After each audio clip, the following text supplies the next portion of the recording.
8ই ফেব্রুয়ারি ঢাকার নির্বাচনী সমাবেশ বাতিল করেছে বিএনপি। এর পরিবর্তে 8 ও 9 ফেব্রুয়ারি ঢাকা মহানগর উত্তর ও দক্ষিণের বিভিন্ন প্রান্তে নির্বাচনী বক্তব্য রাখবেন তারেক রহমান। সকালে রাজধানীর নয়াপল্টনে বিএনপির কেন্দ্রীয় কার্যালয়ে এসব কথা বলেন দলটির সিনিয়র যুগ্ম মহাসচিব রুহুল কবির রিজভী। এ সময় জাকসু নবনির্বাচিত ভিপি আব্দুর রশিদ জিতু বিএনপিতে ও কেন্দ্রীয় হল সংসদের বিভিন্ন পর্যায়ের নির্বাচিত ছাত্র নেতারা ছাত্রদলে যোগ দেন।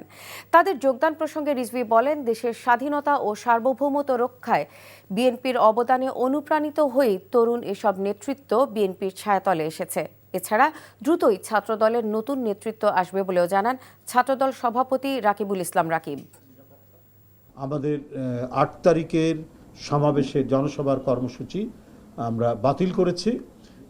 সেই জায়গায় বিভিন্ন উত্তর এবং দক্ষিণের বিভিন্ন স্পটে আমাদের চেয়ারম্যান মহোদয় তিনি হয়তো 8-9 তারিখে তিনি সেখানে বক্তব্য রাখবেন। আমাদের যে ঢাকা মহানগরীতে একটি কেন্দ্রীয় সমাবেশের কথা যেটি ছিল 8 তারিখে, সেটা আমরা আপাতত বাতিল করেছি।